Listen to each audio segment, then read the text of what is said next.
Welcome to the SmartCell Inside or the SCI demonstration series for release 3.6.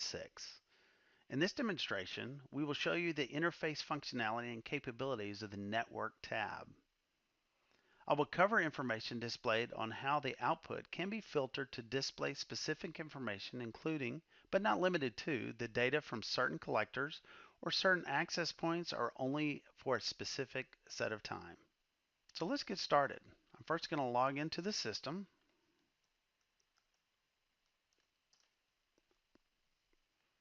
And the first thing that shows up is the Overview tab.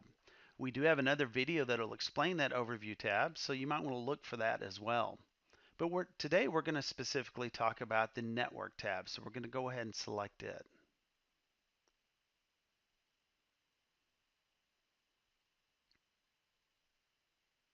Now before anything else, I want to show you how the filtering of these reports can be chosen. So when you select the filters up at the top button, it represents the list of the APs within the system by system name, and then you can drill down for that option based on the system that you want to look at. So we could simply go in and check the box next to the system name, and that would represent all the devices that are configured within that system, or we could drill down and get more specific within that system. Now this one only has 2, but we can continue to try to drill down and show you exactly how that looks.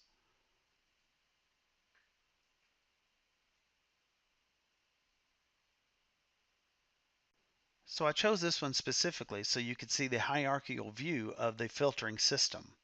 First, we have the system name, which was set up whenever it was set up in SCI. Below that, all the controllers that are associated with that system, and in this case we have one, which is represented by the MAC address.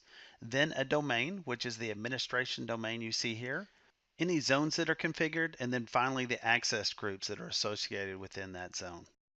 So that shows you all the APs that are listed here. So let's go ahead and select another one. We're going to deselect that and move on down to one that did not necessarily have a domain, but I just wanted to show you the hierarchy that's involved there. So let's go ahead and select this one, and we're going to do a drop down list here. And we can see that it has similar values, except for that it's going to go straight from the controller into the zones that are configured underneath that controller. By default, if I check the box next to the zone, all the APs that are associated within that zone would be selected. I can further go into a zone and then select the APs specifically in there, and only the ones that have a checkbox by them there would actually be selected for reporting. So I'm going to go ahead and check the system name, and that's going to represent all the APs within that system. If I were to check on any of these check marks on the APs on the right hand side, then it would exclusively only pick those APs to be filtered or to be used. I can further filter on the SSIDs or the wireless LANs that are configured on those APs, and even go as far down to selecting the radio and radio type to be filtered as well. So we're going to go ahead and select this as a system of the whole just to give us a good representation in our reporting. So once we've done that, we can see the first thing it shows us is the overview, and that contains the total traffic that we see here and the clients on the network. It also contains the received and the transmitted traffic between these based on the filtered selection that we have above. The traffic distribution on the right provides the ability to see the transmitted traffic represented by the TX, the received traffic represented by the RX, the management traffic, which is the management section there, the user, which is the user traffic, and then ultimately the total traffic that we see there as well in the middle. Each one of these can be hovered over, and you can see the specific values that it is accumulated and it represents within the graph. So the next thing that we see when we move down on this chart is the top 10 APs by traffic volume. This is a representation of the APs based on the filtering I have above and the time period that we have selected here, and it shows all the APs with the highest traffic volume. Now we can hover over each one of these, and not only will it identify the AP itself with its MAC address, but it'll also tell us the total traffic that it has identified. Now over to the right, we have a line graph that represents the traffic flow over time. Each one can be hovered over and we can see the specific values within that time period. And it's just a representation of the traffic usage based on the time periods that are selected above. Now notice that the only top two APs are being displayed by default in this graph. We can add other APs by the color coding that we see here represented on the left-hand side pie chart, and we can add those to the graph by selecting the box and making it solid. So once the APs that you want are selected at the top, you can see their data is added to the graph. And of course, if you hover over, you can see their specific data points displayed as well. Now we also can change the plot values or the plot time periods, as we can see up at the top here. Now we have just a day selected for our values here. So you can see we can get granular down to 1 minute and of course provide 1 day or a 1 day total here. Now as we expand this dates out, we can see that those values change for us. So let's go ahead and do a month period. So we're going to do Sunday the 1st to the 27th and apply that.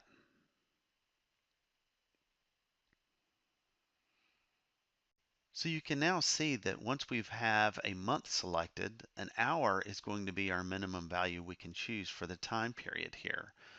That's a good because the graph would be overwhelming to look at if we were to get more granular, such as a minute or 15 minutes. And also it would cause SCI to have a little bit more of a challenge or a delay in reporting that information to us. So it just gives us a good perspective or meaningful data based on the time period selected. Now we can further break down this traffic by transmit and receive. So we can select the receive total or the transmit total and be able to look at that information in more detail. Again, we could select the box, uncheck or check these devices as we see fit and be able to add them to the graph. Now one thing over on the left hand side that I didn't mention is within this pie chart, while hovering over one of these APs, we can select that AP and it would take us down to the AP details tab. Now, I'm not going to cover the AP details. We have a video in this series that allow you to see that tab and explain that tab in more detail for you. But I wanted to make sure you understand that this is click-through. So it allows you to click on this and then look at the information of that specific AP and be able to further troubleshoot or diagnose its traffic. Now, as we move down on the network tab report, we see the next one that comes up is a top 10 APs by client count. So you can see this graph has a similar look and feel of the top 10 APs by traffic that we just looked at. It too, if you hover over the graph, you can see details of that specific time period. And then you can go up to the right and change the reporting style. We can change it to an hour, day, week, as we so choose. So as we continue to move down, we can see now we're being presented with a table, and that is the top APs by traffic. Similar to the graphic above, you can see that we have the information laid out in a table format. You can see also it provides us the information such as how much traffic is used by these top 10 users based on the total traffic that is being reported. We can also go up to the top right and change this from a top 10 all the way up to a top 100 if we so choose, updating this information and being able to display it in this format. So the columns that is provided by default is of course the index, then the AP name, its address, the controller that it's associated with, its receive, transmit, and total traffic, and the clients based on the time period that we have above. Now we can further customize this table by checking on this gear and we can add additional columns or additional data to this table. Just be aware that there is a limited space, so sometimes you might need to subtract or remove some to display others that you prefer. It's completely customizable as you choose. Now, one thing that's good to know about these tables as well is that although these are being indexed based on the title here, the client count, we can change that filtering or that indexing based on other columns that we have here listed. So we could do it from, let's say, a total of a transmit or a total of the transmit traffic that it has, or even from the total traffic as well. So each one of these columns are selectable and it would be indexed based on that value.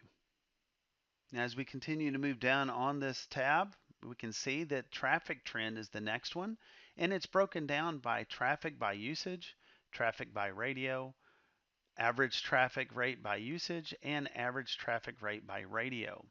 Similar to the line graphs that we were looking at before, you can hover over each one of these date periods and look at the specific data based on that time period. You can go up to the top right and change the reporting style, so we can go to a day or a week here, and once we click on that, it will update it to that according to what we've selected.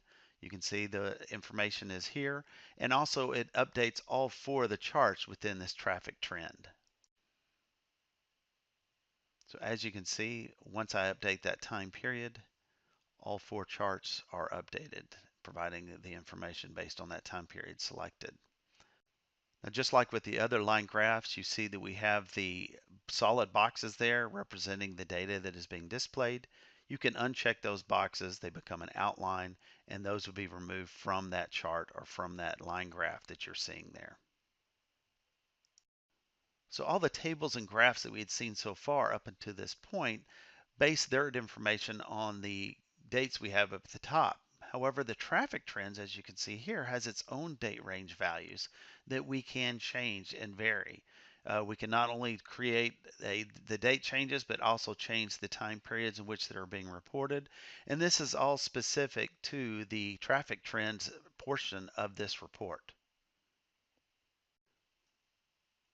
Now, as we scroll down to the very last item on this network tab report is the traffic over time. It too has its custom date range that you can select, which will be different from the top, and also provide you with different intervals as you so choose.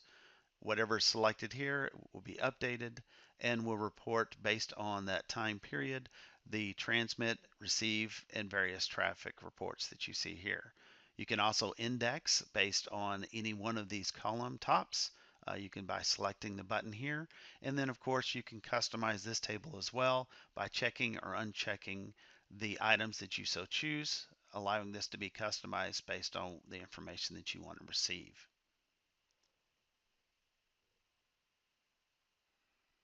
Now that's the total of the network tab report, but I want to show you some things that you can do with these reports.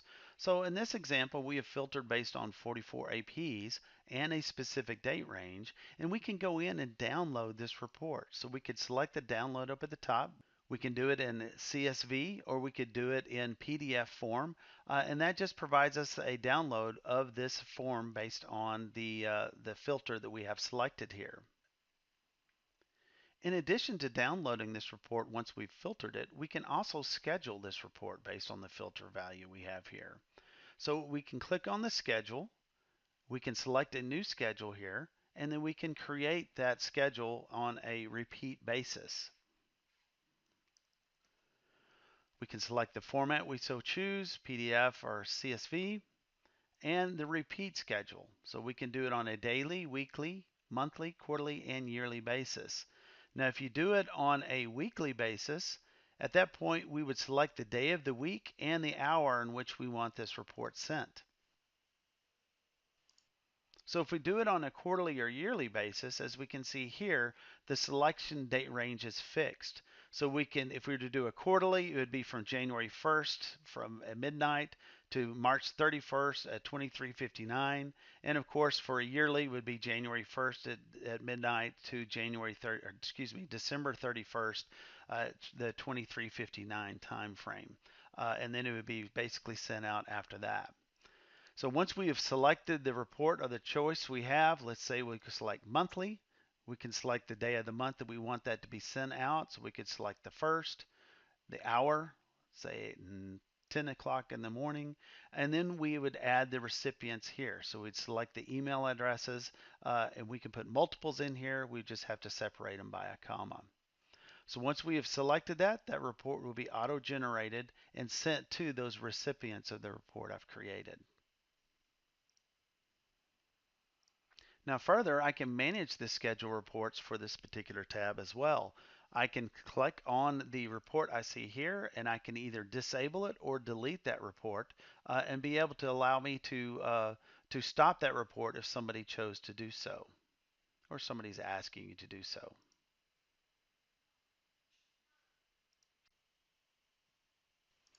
And the last thing I'd like to show you about this is the saved filters that we see up at the top here. So once I've selected the AP, selected the date range, selected the specific filters that I want, I can actually go in and create a saved filter based on those values. I would simply click on the gear here. I click New. It will ask me to name the report. And then I can push Create.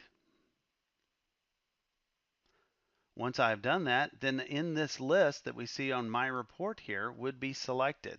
You can see that there's other reports that can be created, and when those are checked, those reports will be displayed as well. Some things I can do with this report is if I were to make some changes, I could actually go in and push update. So for example, if I were to change the AP selected here, and I would only select a few APs, push save. And I want this report to reflect just what I've now selected, I can click on the gear, I can push update. It'll ask me if I'd like to rename that report, making it more specific to what I've selected. And if I do, I can change the name here. Otherwise, I can just push update. So now my report that's listed here would represent the new filtering that I have provided. Lastly, we could go into delete and delete this report, and that would cause it to just basically be removed from the list. So you can see if a saved filter is deleted, it goes back to the default report. Then I can select a different saved report or saved filter if I so choose.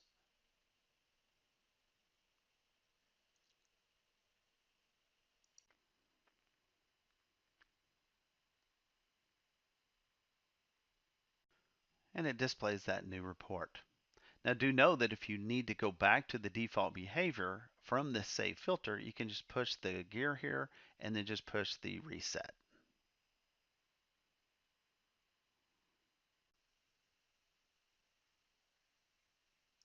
And once that's selected, it takes you back to the original default report.